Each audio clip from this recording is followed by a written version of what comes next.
आज हम लोग डील करेंगे एक दल एक प्रभुत्व का राज। ठीक है ना। जब एक दल एक प्रभुत्व की राज आएगी तब सीधे शब्दों में एक ही नाम याद रखना, वो नाम होगा कांग्रेस का। किसका नाम होगा? कांग्रेस का नाम आप याद रखेंगे कि हम यहाँ कांग्रेस के बारे में पढ़ेंगे कि कांग्रेस की पॉलिसी कैसी थी, कांग्रेस चला कैसे और आगे के दौर पे कांग्रेस ने काम कैसे किया।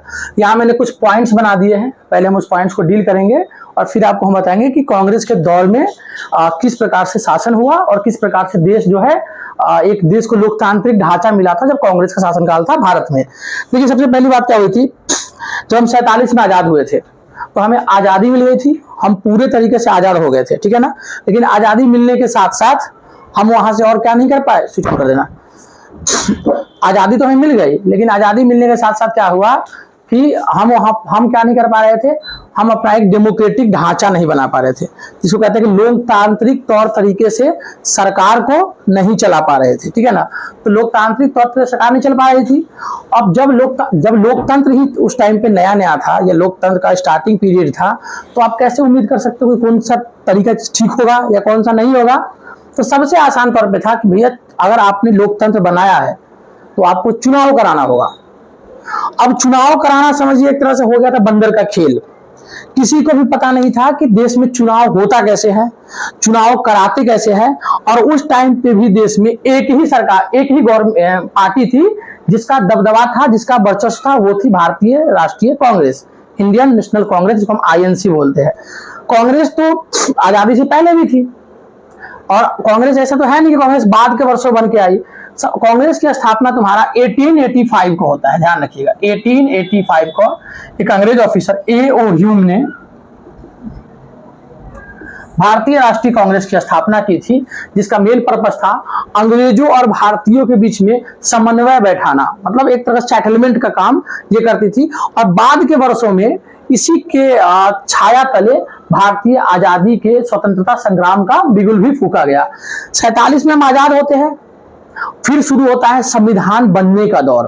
तो आप सभी को पता होगा कि भारत का संविधान 1950 में लागू होता है, जो कि लागू होता है 26 जनवरी के दिन। तो हम कह सकते हैं कि 26 जनवरी 1950 को भारत का संविधान लागू होता है। इंडियन कॉन्स्टिट्यूशन या कॉन्स्टिट्यूशन ऑफ इंडिया लागू होता है 26 जनवरी 1950 को, जबकि ये बन के तैयार हो गया था 26 नवंबर 1949 को भी।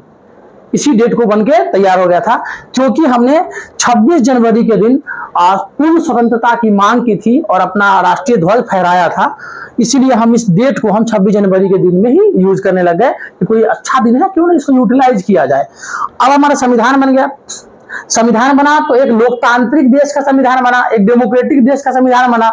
और एक डेमोक्रेटिक देश में सबसे पहला काम होता है इलेक्शन, चुनाव, कि जनता किसे चाहती है, जनता के नजर में कौन है ऐसा कि जो उसके दुख दर्द को समझ सके और उसके लिए सही तौर पर नेता हो। क्योंकि हम सब जानते हैं कि 1946 में ही कैबिनेट मिशन के आते ही एक तरह से एक सरकार तो रिफॉर्म हो गया था, जिसके प्रधानमंत्री नेहरू जी बन चुके थे, लेकिन जनता ने उन्हें नहीं चुना था। Nehru was the selected PM, not a elected PM. Elected PM क्या होता है? जो इलेक्शन में जाए, चुनाव में जाए, जीत के आएगा, तभी इलेक्टेड पीएम होगा। इलेक्टेड पीएम का कॉन्सेप्ट यहाँ नेहरू के साथ नहीं चल रहा था। ये कॉन्सेप्ट कब आया? जब हुआ कि सबसे पहले आप चुनाव करवाना है तो आपके पास होना चाहिए चुनाव आयोग, क्योंकि बिना चुनाव आयोग के आप चुनाव करवाने के बारे में आप सोच भी नहीं सकते हैं। अब बताओ, अब तुमको चुनाव करवाना है और तुम्हारे पास चुनाव आयोग ही नहीं है, तो जब तक चुनाव आयोग नहीं है तब तक आप चुनाव कैसे करवाओगे? चुनाव करवाने के चुनाव आयोग होना चाहिए। तो हमने क्या किया, जनवरी 1950 को हमने चुनाव आयोग की स्थापना की। और स्थापना करते ही हमने क्या किया कि सबसे पहले चुनाव आयोग का एक अध्यक्ष बनाया।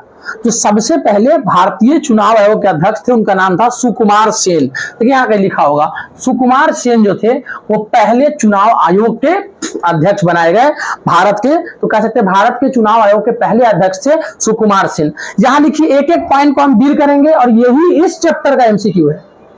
इस चैप्टर में इससे बाहर से एमसीक्यू नहीं आ सकता है। तो बनाया गया इनको। अब बात हुआ कि चुनाव कैसे करवाना है। उस दौर में जो 1951 में बात हुई कि चुनाव होगी, तो चुनाव होने के टाइम पे देश के सामने मुद्दे थे। मुद्दा क्या क्या कि उस टाइम पे पार्टी तो एक ही थी, लेकिन अलग अलग टाइम पे अलग अलग पार्टियां भी बन करके आ गई थी, जिसमें से हम कह सकते हैं कि श्री राजा गोपालचारी की स्वतंत्र दल, जिसकी स्थापना 1959 में होती है, और हम कह सकते हैं आपका कि मोटे तौर पर आपका सोशलिस्ट पार्टी, जिसके अध्यक्ष थे आचार्य नरेंद्र देव, जिसकी स्थापना 1934 में हुई थी। ठीक है ना। और उस टाइम पे एक और पार्टी थी, वो थी कम्युनिस्ट पार्टी, सीपीआई। ठीक है ना। कम्युनिस्ट पार्टी, जिसको कम्युनिस्ट पार्टी ऑफ इंडिया बाद में नाम दिया गया, सीपीआई, जो बाद के टाइम पे टूट के दो पार्टी बन गए। एक बन गया मार्क्सवादी कम्युनिस्ट पार्टी, इसको बोलते हैं मार्क्सवादी कम्युनिस्ट पार्टी, और दूसरा बन गया आपका कम्युनिस्ट पार्टी ऑफ इंडिया, भारतीय कम्युनिस्ट पार्टी। दो पार्ट में आगे के तौर पर टूट जाता है। चुनाव रखा गया, जब चुनाव आयोग ने चुनाव रखा तो ये पार्टियां हमारा अलग अलग होकर मिल गई। फिर कश्मीर के मुद्दे पे श्यामा प्रसाद मुखर्जी ने नेहरू कैबिनेट से, जो अंतरिम सरकार थी, जो आजादी से पहले सरकार बनी थी 46 में, उस कैबिनेट से इस्तीफा दे दिया डॉक्टर श्यामा प्रसाद मुखर्जी ने। आज जो बीजेपी की आइडियोलॉजी है वो श्यामा प्रसाद मुखर्जी की आइडियोलॉजी है। श्यामा प्रसाद मुखर्जी का 3 मांग था। वो कहते थे एक विधान, एक निशान, एक संविधान। इसको आप याद कर लीजिए, यहां से लेकर के जीवन में कहीं पर भी आपसे पूछ सकता है कि डॉक्टर श्यामा प्रसाद मुखर्जी की क्या आइडियोलॉजी थी। एक विधान, एक निशान, एक संविधान। अगर एक देश है तो पूरे देश में एक ही संविधान चलेगा और एक ही झंडा चलेगा। तो ये कहां नहीं चल रहा था? कश्मीर में नहीं चल रहा था। जम्मू एंड कश्मीर में क्या था कि आर्टिकल 370 की वजह से वहां पर एक विधान एक निशान कॉन्सेप्ट नहीं था। और खासकर वो श्यामा प्रसाद मुखर्जी का एक राष्ट्रवादी व्यक्तित्व के थे। वो उनका एक गोल था कि देश को जब बनाएंगे तो एक राष्ट्रवादी विचारधारा होनी चाहिए, जो एक राष्ट्र को लेकर के समर्पित विचारधारा हो, जहां पे हिंदुत्व पे ज्यादा जोर दिया गया, राष्ट्रवाद पे और हिंदुत्व का जोर ज्यादा था। जिसकी वजह से डॉक्टर श्यामा प्रसाद मुखर्जी ने नेहरू कैबिनेट से 1950 में इस्तीफा दे दिया। तो याद रखिएगा, डॉक्टर श्यामा प्रसाद मुखर्जी ने 1950 में नेहरू कैबिनेट से इस्तीफा दे दिया। मतलब नेहरू जी के साथ ये भी मंत्री हुआ करते थे। और उन्होंने इस्तीफा देने के बाद सबसे पहला जो काम किया, उन्होंने 1951 में अपनी एक नई पार्टी खड़ी कर दी और उसका नाम रखा जनसंघ। तो जनसंघ अभी डॉक्टर श्यामा प्रसाद मुखर्जी से शुरू हुआ दौर आज नरेंद्र मोदी के दौर में है। तो जो जनसंघ है, जिसको आप जनसंघ को आप देख रहे हो, 1951 का जनसंघ, जो एक बहुत ही छोटी पार्टी, जो कमजोर पार्टी, वो पार्टी 80 के दशक आते आते, जिस टाइम पे स्टार्टिंग में जनसंघ के बीजेपी की रूट कोई कमजोर रूट नहीं है, बहुत पुराना बहुत गहरा रूट है। वो डॉक्टर श्यामा प्रसाद मुखर्जी से चला हुआ दीनदयाल उपाध्याय का वो पार्टी, दीनदयाल उपाध्याय की आइडियोलॉजी पे चलने वाली पार्टी, डॉक्टर श्यामा प्रसाद मुखर्जी ने जिसको सींचा, आगे चल के 1980 के दशक में पंडित अटल बिहारी वाजपेयी उसके सर्वे सर्वा बने, और डॉक्टर लाल कृष्ण आडवाणी जी और अटल जी का युगलबंदी जोड़ी आगे चल करके अभी अमित शाह और मोदी के जोड़ी में आप जो देख रहे हो, ये उस टाइम का दौर है जब हम जनसंघ को देखते आ रहे हैं। तो जनसंघ भी कांग्रेस के साथ एक अपनी अलग विचारधारा, कहा जाता है आइडियोलॉजी से अगर आप समझौता नहीं करोगे ना तो सक्सेस आपको मिलेगी। जो आदमी 1950 में मंत्री पद से इस्तीफा दे दिया, उसको पता था कि 20 से 30 साल तक कांग्रेस की ही सरकार रहेगी, लेकिन उस आदमी ने उस पोस्ट को लात मार दिया। आजकल तो आदमी चपरासी का पोस्ट लात नहीं मारता है। जिसको पता था कि मेरी सरकार तो आने की कोई बात ही नहीं है, मैं मंत्री बनाऊं, कांग्रेस में रहूंगा तो मंत्री बनता रहूंगा। और उस टाइम पे ऐसे भी कांग्रेस में ब्राह्मणों का राज था, प्रधानमंत्री ब्राह्मण थे। डॉक्टर मुखर्जी उस पार्टी में होते, बंगाल से आते थे, कभी भी उनको हटाने की नौबत ही नहीं पड़ती, पूरा जिंदगी उनका ऐश में निकल जाता। अगर आजकल के नेता का थोड़ा सोचते अगर कि इसी पार्टी में रहना है, लेकिन उन्होंने अपने आइडियोलॉजी से, अपने विचार से, अपने सिद्धांत से समझौता नहीं किया। क्यों? ये सिद्धांत से जब आप समझौता कर दोगे, कुछ भी हुआ, कितना भी हुआ आज तक, सबने कहा कि आप अपना ट्रैक चेंज करो। जैसे सब रट्टा पढ़ाता है ना, रट्टा की तरह आप पढ़ाओ। मैंने नहीं ट्रैक चेंज, मैं एक बच्चा से पढ़ाया ना, तुमने देखा है ना, 1 से 2, 2 से 4, 4 से 10 होते गए, तो मैं वो नहीं तोड़ा। ट्रैक तोड़ोगे ना तो आपका सिद्धांत, आप किसी दूसरे के ट्रैक में नहीं चल सकते, आपको अपना रास्ता खुद बनाना होगा, तभी आपका ट्रैक चलेगा। तो यहाँ ये अलग हो गया तो एक नई पार्टी बन गई। ठीक है ना। उससे पहले आप सब जानते हैं कि पहले से कांग्रेस के साथ सोशलिस्ट पार्टी भी, जो आचार्य नरेंद्र देव की पार्टी थी, जिसका निर्माण 1934 में हुआ था, वो भी चला रहा था, और कांग्रेस तो पहले से थी ही। 1951 में चुनाव होता है। अब आते हैं मुद्दे पे। 51 का चुनाव ऐतिहासिक चुनाव है, क्योंकि 51 का चुनाव बाबू किसी को पता है कौन सा घोड़ा कौन सा घड़ियाल कैसे बजाए कैसे पीटे। मतलब बानर के हाथ में नारियल जैसी व्यवस्था अगर कहा जाए तो वही तो था। पहला पहला पहला पहला सब कुछ था। न पता था वोट कैसे डालना है, किसका नाम वोटिंग लिस्ट में है किसका नहीं है, ये तक नहीं पता है। और 85%, 80 से 85% जनता अनपढ़। 80 से 85% जो वोटर थे वो अनपढ़ थे, जिनको कोई नॉलेज ही नहीं था कि कैसे वोट डालते हैं। और पढ़े लिखे को तो समझा भी लोगे, जो अशिक्षित लोग हैं उनको क्या समझाओगे आप। उतना लंबा चौड़ा पूरा देश है, हर एक जगह का डिसाइड करना, ये किस क्षेत्र में आएगा ये किस क्षेत्र में आएगा, ये कितना बड़ा काम रहा होगा। साथ साथ लोकसभा और विधानसभा दोनों का चुनाव साथ साथ हो रहा था। तो एक तरफ मुख्यमंत्री चुने जाने थे और एक तरफ आपका प्रधानमंत्री चुने जाए थे। वोटर लिस्ट बनाना है, वोटर कार्ड बनाना है, लोगों को चुनाव पद्धति समझाना है, लोगों के बीच में जाना है, प्रचार करना है। लोग आज भी अंग्रेजों वाला जमाना ही देख रहे हैं, उनको अंग्रेजियत की ही डर समाया हुआ है। इस सब चीज का एक धर्ना चला रहा था, जिसको अगर कंप्लीट नहीं किया जाता तो बहुत मुश्किल होता। लेकिन ये चुनाव अक्टूबर से शुरू हुआ और ऑलमोस्ट फरवरी तक जाकर के चुनाव खत्म होता है। तो हम कह सकते हैं जो आपका फर्स्ट चुनाव था उसको 51 और 52 का चुनाव हम कहते हैं, क्योंकि वो 51 के आपका अक्टूबर में शुरू होता है, 51 का अक्टूबर में शुरू होगा और वो चुनाव 52 के फरवरी तक जाएगा। क्योंकि इतना लंबा टाइम क्यों लगा, अक्टूबर नवंबर दिसंबर जनवरी फरवरी, 5 महीने का टाइम लगा।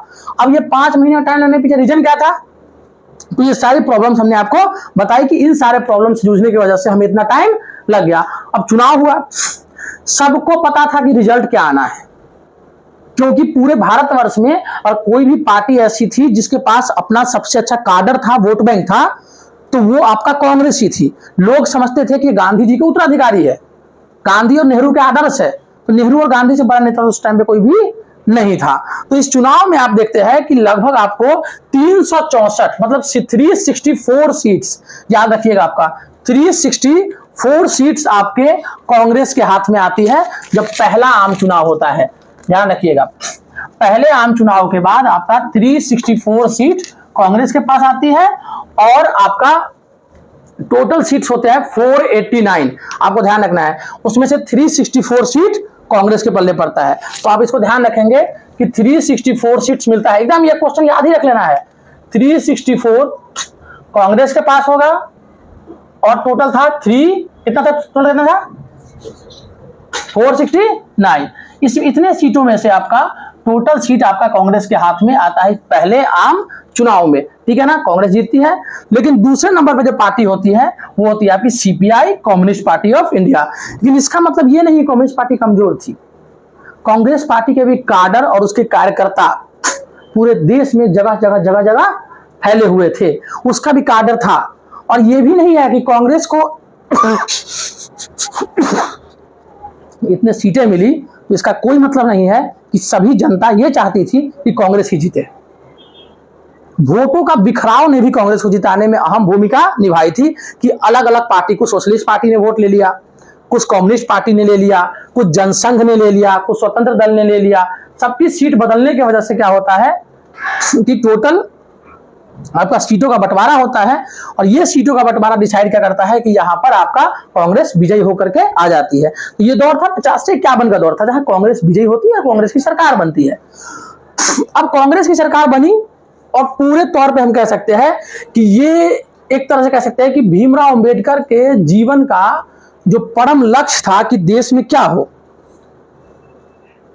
इक्वालिटी की बात हो, डाइवर्सिटी की बात हो और सबको बराबर की हिस्सेदारी मिले, उनका वो पहला चुनाव ही भीमराव अंबेडकर देख पाते हैं। दूसरा चुनाव के वक्त उनकी मृत्यु हो जाती है, क्योंकि 1952 में हमारा चुनाव होता है, 51-52 में, और 56 में उनकी तो मृत्यु हो जाती है। लेकिन कम से कम इतना बड़े लोग थे वो हम चुनाव तो देखें। और ये चुनाव होता है, प्रधानमंत्री बनते हैं जवाहरलाल नेहरू, और उससे पहले आप सबको पता है कि देश के राष्ट्रपति डॉक्टर राजेंद्र बाबू पहले से ही थे, राजेंद्र प्रसाद पहले से थे। अब आता है कांग्रेस का दौर, प्रभुत्व का दौर। कांग्रेस के आते ही जनता के बीच में एक फायर ब्रांड का इमेज, नेहरू जी का इमेज अब नेहरू जी छोटे मोटे तो लोग थे नहीं कि आप उनको हल्के में ले लोगे। नेहरू जी जब फॉरेन में पढ़ा करते थे ना, तो वो जहां जिस यूनिवर्सिटी में पढ़ते थे ना, उसके 4 गेट थे और चारों गेटों पे आके गाड़ियां लगती थी कि नेहरू जी पता नहीं किस गेट से निकल जाए और उनको गाड़ी का वेट ना करना पड़े। इवन ये भी कहा कि कपड़े बाहर से धुल के आते थे। और एक इमेज उन्होंने बाद के समय में अपना बिल्ड किया कि लोगों का चाचा नेहरू टाइप का इमेज, कि भैया हम बच्चों क्या है, चाचा है। और भारत के लोगों को हम उसके भावनाओं को जानते हैं और भारत के लोगों को समझते हैं, इसलिए नेहरू जी ने किताब भी लिखी थी, डिस्कवरी ऑफ इंडिया, भारत एक खोज नाम से उन्होंने किताब भी लिखी थी। नेहरू के सामने चैलेंजेस बहुत थे। एक तो ऐसा भारत जो लूटा पीटा, अंग्रेजों ने कोई कसर नहीं छोड़ा था, चारों बगल से हमें लूट रखा था, मतलब हर तरफ से कह सकते कि बस हमें लूटा गया था, हर तरफ से बस हमें लूटा गया था। जैसे भी हो सका उनका मर्जी चला, उन्होंने हमें लूटा। अब उनका टाइम था ना जब हम आए तो हमारे पास खाने तक को पैसे नहीं थे, और एक तरफ दुनिया जो है उस टाइम का समय का दुनिया था वो शीत युद्ध के दौर से गुजर रहा था, जब कोल्ड वॉर चल रहा था, विश्व के 2 महाशक्तियों के बीच में, रसिया और अमेरिका के बीच में कोल्ड वॉर चल रहा था। ये कोल्ड वॉर का दौर, और इसी के बीच में नेहरू जैसे इंसान प्राइम मिनिस्टर भारत के तौर पे जो उभरता हुआ, अंग्रेजों यूरोपियन लोगों को तो ये तक लगता था कि ये भारत जो है टूट जाएगा, ये आजाद इतना दिन तक नहीं रह पाएगा, क्योंकि इतनी रियासतों को मिला करके बनाना, हिंदू मुसलमान सिख ईसाई सबको लेके चलना, पूरब से पश्चिम उत्तर से दक्षिण, ये सब डाइवर्सिटी को मेंटेन करना, ये इतना भारत के बस का नहीं है। ऑलरेडी भारत गरीबी से देख रहा है, गरीबी से जूझ रहा है, तो इसका टूटना भी फिक्स है। आज टूटे कल टूटे, इसको टूट तो ये जाएगा ही, लेकिन उनको संभाल के रखा और उसको आगे वो लेकर के चले भी, अपने टाइम पे वो आगे बढ़ाया भी उन्होंने। और वहीं से स्टार्ट होता है कि भारत को आगे कैसे बढ़ाना है। तो बढ़ाने के लिए आप देख सकते हैं कि एम्स की स्थापना की गई, IIT बनाए गए, IIM बनाए गए, साथ साथ भारत के लिए पंचवर्षीय योजना आई 52 से 57 के बीच में, पहली पंचवर्षीय योजना लाई गई, जहां सबसे पहले मुद्दा उठाएगा भोजन का, कि हमारे लिए ये देश को चलाना कैसे है। अगले 5 साल के लिए प्लानिंग उन्होंने किया था कि अब किस तरह से चलाना है। और एक तरफ महाशक्तियों का उलझाव, जहां एक तरफ रशिया कहता था कि आप हमारे गुट में शामिल हो जाओ, और एक तरफ अमेरिका बोलता था कि आप हमारे गुट में शामिल हो जाओ। आप सबको पता है कि जो अमेरिका वाला गुट था वो नाटो था, और जो आपका रशिया वाला गुट था वो वार्सा पैक्ट था। नेहरू ने उस टाइम पर समझदारी से काम किया, ना वो अमेरिका वाले गुट में गए और ना ही वो रशिया वाले गुट में गए। दोनों गुट में ना जाकर के उन्होंने गुट निरपेक्ष आंदोलन की शुरुआत की, जिसका परम रीजन क्या था कि हम आपस में लड़ेंगे नहीं, हम किसी भी गुट में लड़ाई के समर्थक नहीं है, क्योंकि हम किसके देश से है, गांधी के देश से है। हम क्या करेंगे, हम आप लड़ो मत, हम आपकी लड़ाई को सुलझा देंगे। और इस तरह से नेहरू जी ने, ये पहला चुनाव होता है और कांग्रेस जो है उभरता हुआ राष्ट्र लेकर के सामने आती है। जो दौर आपका लगातार कह सकते हैं कि 1952 से लेकर के 1967 तक ये पूरा जो दौर था ये कांग्रेस युग था। कांग्रेस तो 70 साल का दौर था, लेकिन सबसे ज्यादा प्रभावी कांग्रेस इसी टाइम पे हुई। और फिर जब सबसे ज्यादा कांग्रेस को आपको सीट प्राप्त होता है तो वो होता है 1984 में। 1984 में कांग्रेस को बहुत ज्यादा सीटें मिलती है। 80 का आपको पता है, 67, इसके बीच में आपका ये दौर कांग्रेस के उदय का भी दौर था, तो कांग्रेस के लिए बहुत ज्यादा दुख का भी दौर था। क्यों? क्योंकि इसी दौर में हमने चाइना से एक तरह से कह सकते हैं वॉर में हार ही हुई थी हमारी। जो चाइना, हमारा कितना जमीन कब्जा हो गया, हमारे सेना के जवान कितने मारे गए। उस दौर के टाइम पे नेहरू जी को तो सीधा कहना था हमें सेना की जरूरत ही नहीं है, हम तो शांति प्रिय लोग हैं, पुलिस से काम चला लेंगे। हमारी सेना के पास ना जूते थे, ना यूनिफॉर्म्स थे, ना बंदूकें थी, बिन ऐसे ही लड़ गई थी सेना, ऐसे नहीं थे हमारे पास। और ना ही डिफेंस हमने खर्च किया था। प्रधानमंत्री का मानना ही था कि हमारे तो कोई दुश्मन है नहीं, हम सेना क्यों बनाए। इवन आज जो चाइना हमारे सामने इतना आंखें दिखाता है, इसको अगर यूनाइटेड नेशन में अगर स्थायी सदस्यता की बात हुई थी तो वो भी नेहरू जी ने दिलवाया था और पैरवी करी थी। और हमेशा कहा पाकिस्तान हमारा छोटा भाई है, लेकिन कभी छोटे भाई का फर्ज तो पाकिस्तान ने हमारे साथ नहीं निभाया। तो हम देख सकते हैं कि 52 से लेकर के 67 के बीच में कितने ज्यादा कांड होते हैं, कि जहां 62 में इंडो चाइना वॉर होता है, इंडो चाइना वॉर होता है, 65 में भारत पाक वॉर होता है, इंडिया पाक वॉर। 62 के वॉर जो दौर था, इसमें हमारे पोल खुल गई थी कि रियलिटी पता लगा था कि हम कितने कमजोर हैं। और 62 के वॉर होता है और उसके बाद क्या होता है कि 64 में हमारे नेहरू जी की मृत्यु हो जाती है। फिर 65 के दौर पे आते हैं लाल बहादुर शास्त्री। कहावत है बिहार वगैरह में कि देखन में छोटन लागे घाव करे गंभीर। भोजपुरी में कहावत है, तो सुना भी होगा कि देखन में छोटन लागे घाव करे गंभीर। शास्त्री जी बहुत नाटे कटके थे और जब नेहरू जी की मृत्यु होती है तो आप देखिएगा कि गुलजारी लाल नंदा को कार्यवाहक प्रधान